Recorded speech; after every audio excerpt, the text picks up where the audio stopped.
Hey folks, Jay with Jay's Cryptic Creatures here. Today we're going to be talking about genetics, and we're going to try to keep it, pretty light and not get too deep into it. With me, we have Hades, my male motley jungle hypo 100% call albino boa constrictor. So if none of that made any sense, or made a little bit of sense, stick around and let's learn about this stuff together. For full disclosure, I am not a biologist, a zoologist, or a geneticist. However, I am a guy who fell in love with reptiles and snakes. I started diving more into genetics just from trying to understand how the different snakes look and how they got to that point. And then as I moved into breeding, understanding the genetics of the snakes and how they get passed along is pretty important, as you're trying to determine your projects. Again, Hades is pretty awesome. However, he is in blue, so he's not looking as sharp as always, but still a handsome man. So as we get into this, probably the best place to start is with some definitions. So let's go ahead and set some foundational information. Allele.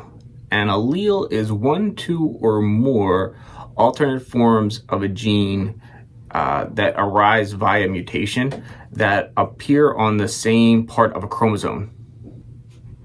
Homozygous is having two of the exact same alleles of a particular gene.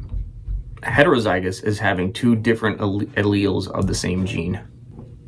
A dominant gene is expressed visually whether it has one or two copies of the allele present.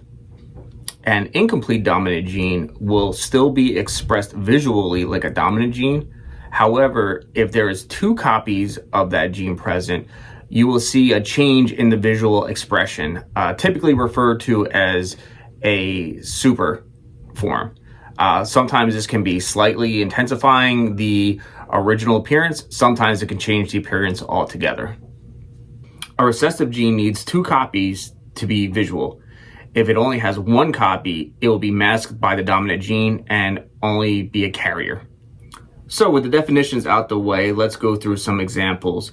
If anybody can remember, high school biology, this may be somewhat familiar. I know for me personally, it wasn't overly entertaining in high school.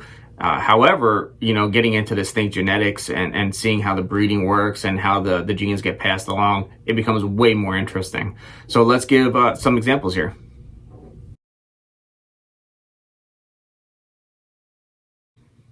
All right, so for this first example, we'll go through a dominant gene. Typically we'll call it normal or wild. Usually the dominant genes, you'll see them represent in a capital letter. So we're going to do the same here. So we're going to have our male across the top, our female across the bottom, and we'll make them, homozygous normal. So we'll use capital N for their genes.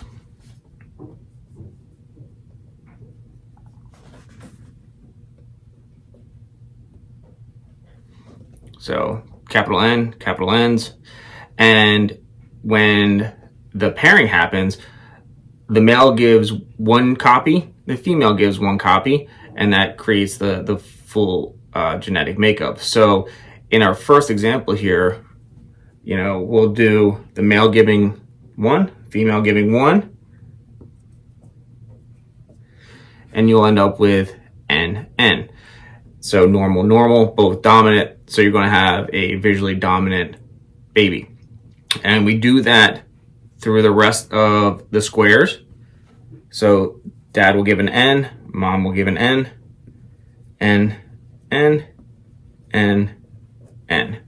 So in this first example of a homozygous male and a homozygous female pairing, you will see that all of the offspring are going to be homozygous, normal or wild type genetic makeup. So let's go on to example number 2 and see how that changes.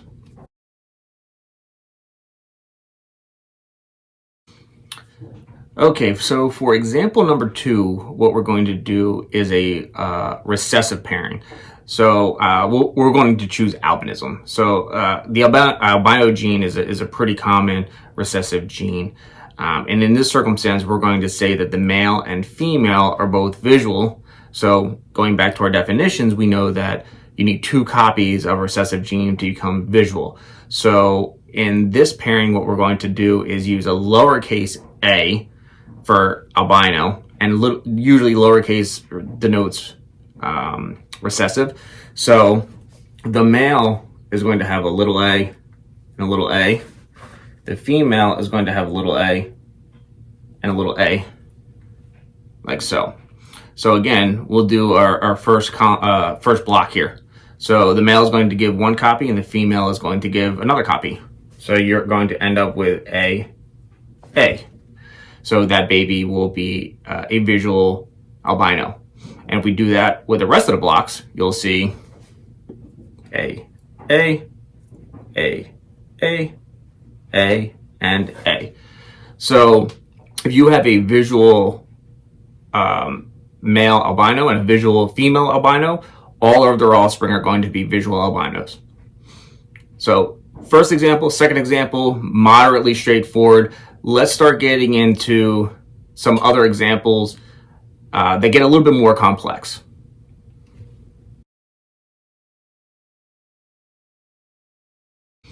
Okay, got a clean board, and let's go through the next example.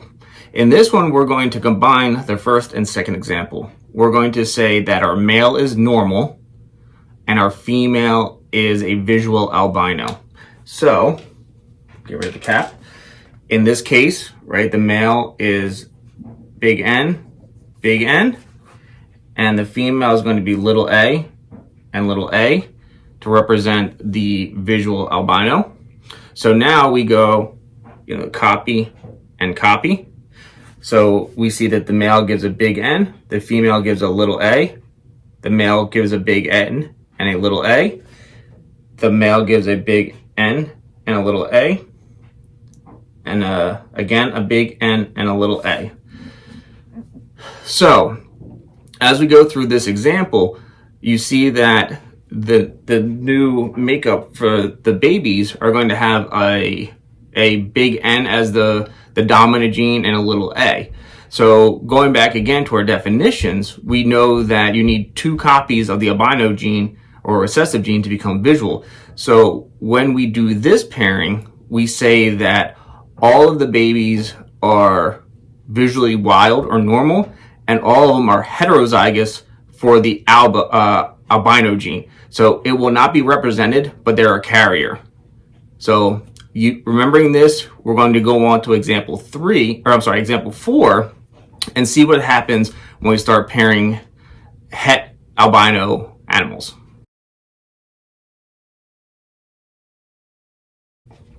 Okay, clean whiteboard again.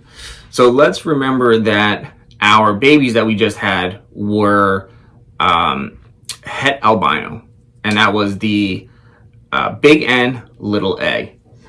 So let's assume that our babies all grew up, and we're now going to pair them off. So the male is going to have a big N, little a, and the female is going to have a big N and a little a, like so. So when we start to do our pairing and the babies start to pop out, we'll see what our probability is here. So in this first one, we have the male giving an N and the female giving an A. So we have a 1 in 4 chance of having another wild type het albino. We'll go N and N. So we're going to have a homozygous normal or wild. Down here, we'll go to this corner. So the male is going to give the little a, and the female is going to give the big normal. So now we have another normal het albino. And then finally, up at the top right corner here, you'll see that both parents will give the little a the recessive gene. So when you pair up two het albinos, you have a 1 in 4 chance of the baby coming out as a visual albino.